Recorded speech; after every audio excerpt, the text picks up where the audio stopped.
Welcome to Scatterbrained Reviews. We have Dakota here. So we had Nick in the shoot of the last video. Totally on me, I slept. And so now Nick's not in this video, but he will catch up in the next one. He's just out of town for a bit. We have Dakota here today to talk about Peacemaker Season 2, Episode 3. And I gotta say, this was a lot of fun. I'm excited to get your opinion fully on this one because this show in general has been a lot of fun. It's been a little different than Season 1 in a lot of different ways, which I haven't expected. What did you think of this most recent episode? And your thoughts on Season 2 in general? How's it been moving for you?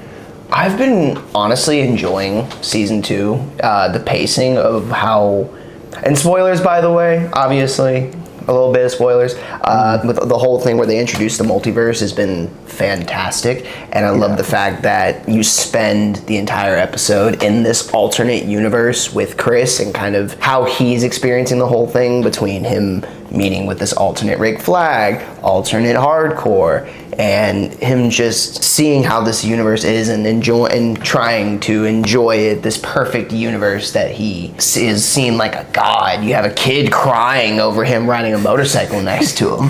he's like, that's a bit much. And he's like, all right. And literally in the very next scene, he gets flashed, and it's like, there's children right there.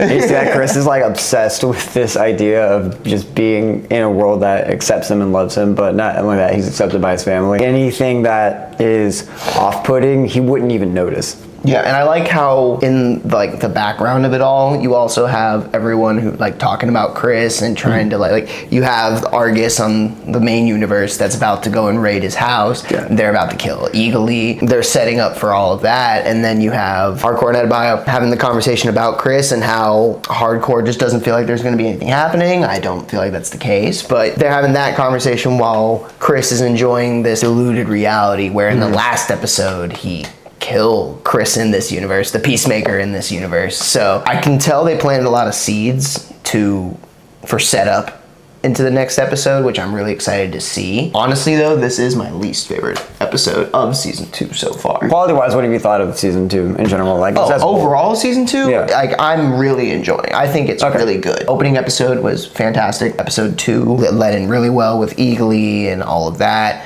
So I'm very excited for how Season 2 is going to move going forward. I could just tell that this particular episode was set up for something grander that's going to happen next week. Yeah. So I guess that's my main excitement, honestly. That's fair. Overall, I think it's great. I enjoyed this episode. I thought episode 3 was a lot of fun in terms of just getting us acclimated to the other world. I think we spent time with Chris in this episode to really get enlightened to what's going on in his world and how he feels about his family. We kind of got hints of that in the last episode, and I really like that we got an episode kind of living that for a bit. I do wish it was a little longer. I thought this episode was a little too short. Things kind of happened and then it wrapped up, and we were talking a few minutes ago because we went through it again. And I think this episode's like fine. It's fun.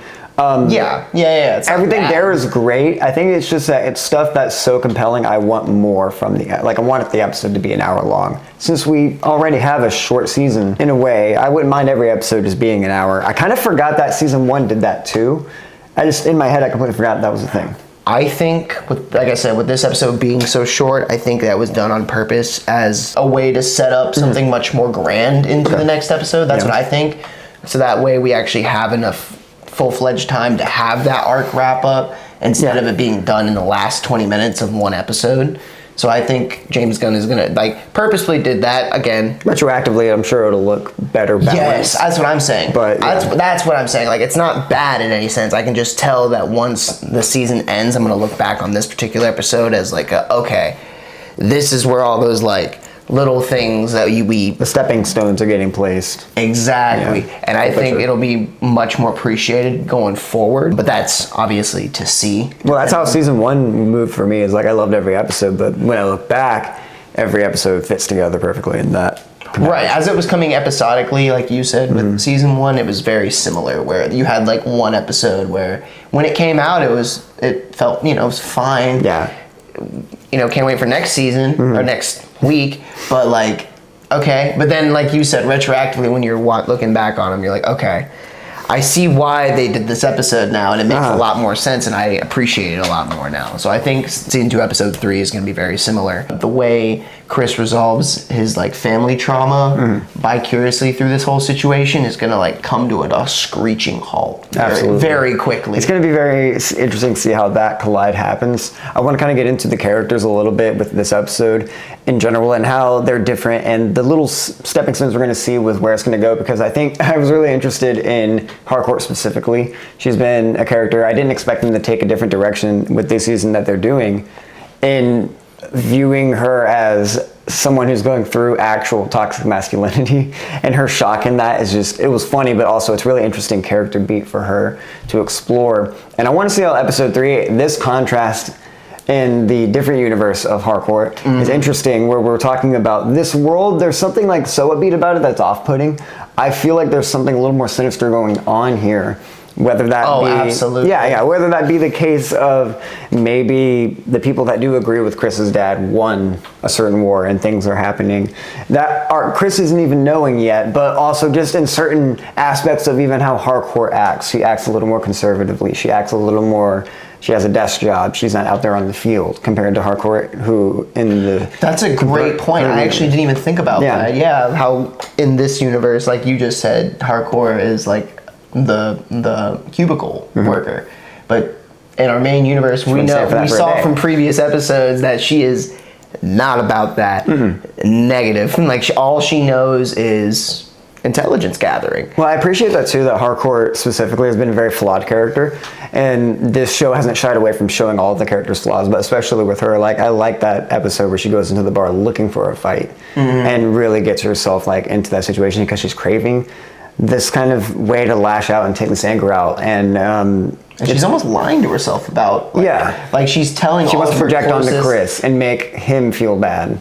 Yeah, and I really do think that like at least this is me, I think that everything with Chris and Hardcore are going to come to like a nice conclusion at the end of this, but like in a weird way where Hardcore has to have this realization of she's fucked up in the head. She has this, like you said, this whole like toxic masculinity thing going on, and she's going to have to confront that at some point, and she has yet to do that, which I think is great build up so far with her. And then Chris, on the flip side of that, is literally being confronted by his past. Yeah. Physically, like, we got... Which is funny, because Hardcore is too now, that we flash back to Rick Flag Jr. actually sleeping with her and stuff like that. And that was, you're right, the opening scene. I thought that was brilliant. I didn't expect that. Genuinely did not expect that. That was a shocker for this episode. But I'm really excited to see how we explore that resentment, because it really painted a clear picture. Now, already Chris was a creep, or like a weirdo to her in season 1, and that was like valid enough reason for Hardcore not to like him, but it goes even deeper. It goes way deeper, and Chris doesn't even know that. Chris has no clue that they even had, her and Rick had even a thing. So the fact that the opening scene was them having a brief hookup, they're still friends, they never had like a thing going, but then it cuts immediately to the flashback of the whole Suicide Squad movie and Peacemaker killing Rick Flag. Did you like that retcon? Did you like that as a retcon? Or like as a work maneuver to work him into the story? I think it was great. Yeah. Personally, I think, well, because they have Rick Flag Sr. They have to have Rick Flag in some case. And the fact that they mentioned early in the season that he knows that he got killed in action during Project X. Yeah. So they had to put that in at some point, you know? And I really enjoyed the way they weaved that in personally. So I'm glad that they gave a little bit more context to Hardcore's like pause to even giving Chris the idea.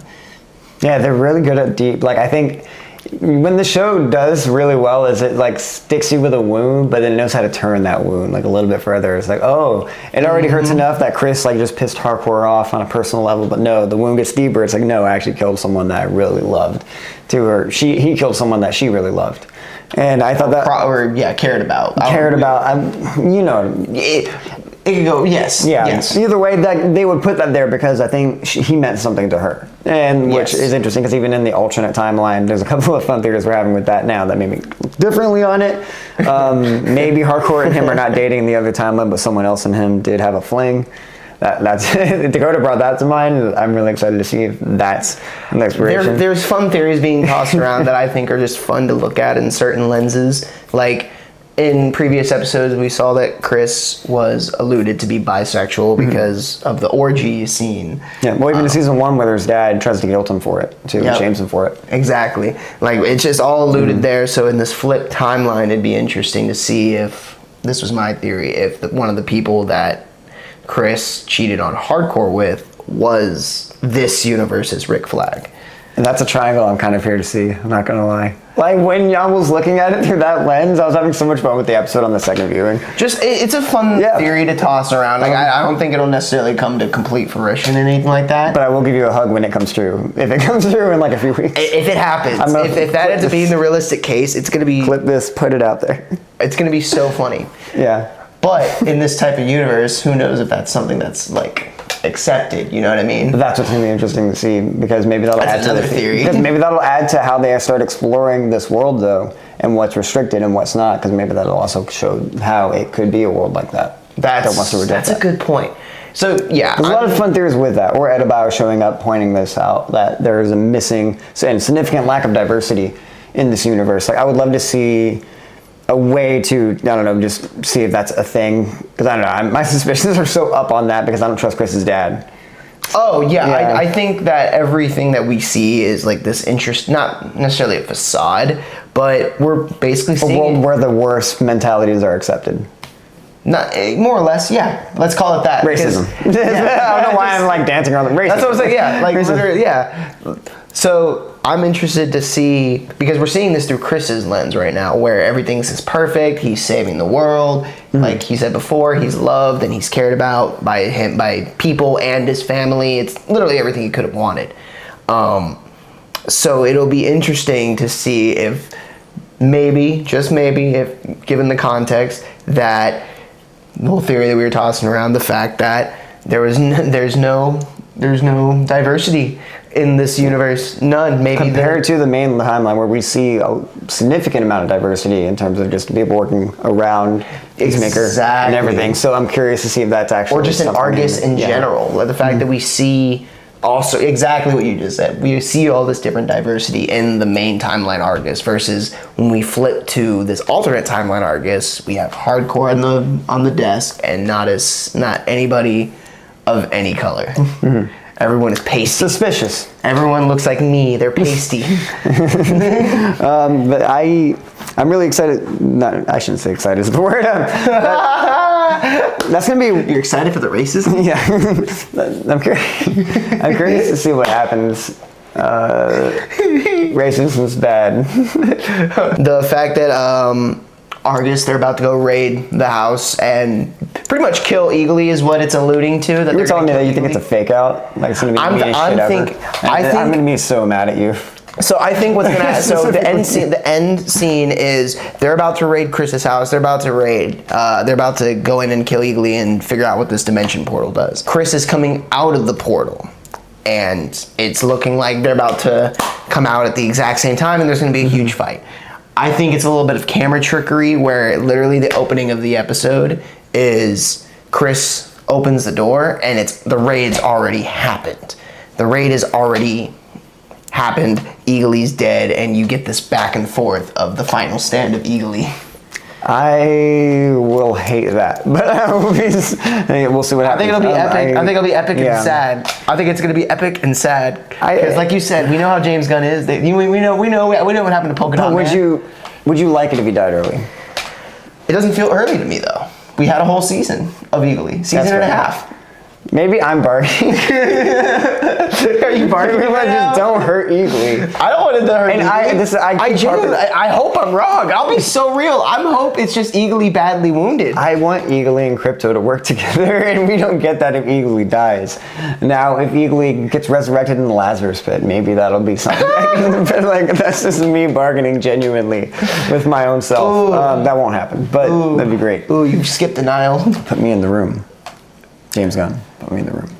I will say, I hope that's not the case, but the way I feel like James Gunn would do that is that's exactly what happened. The raid's already happened, and they're He's gonna come back from the Lazarus pit.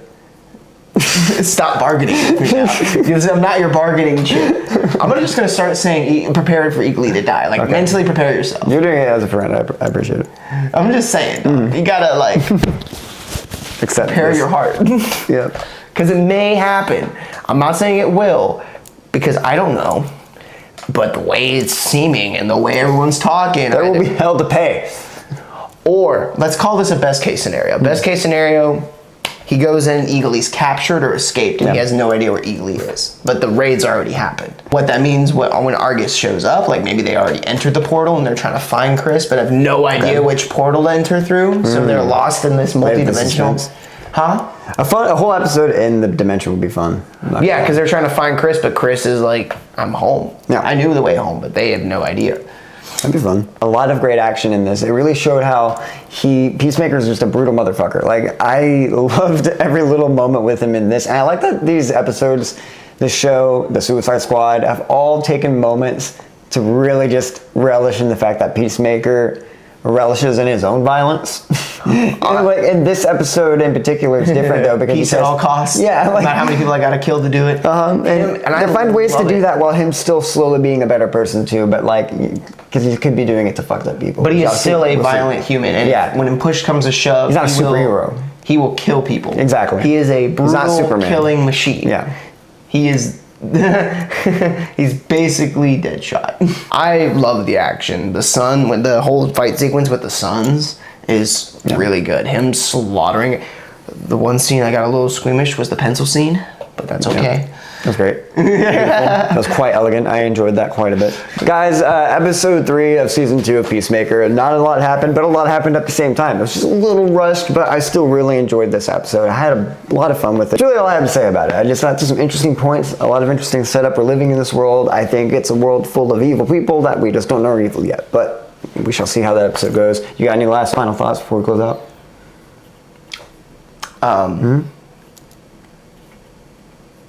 Tell me the fucking truth, damn it.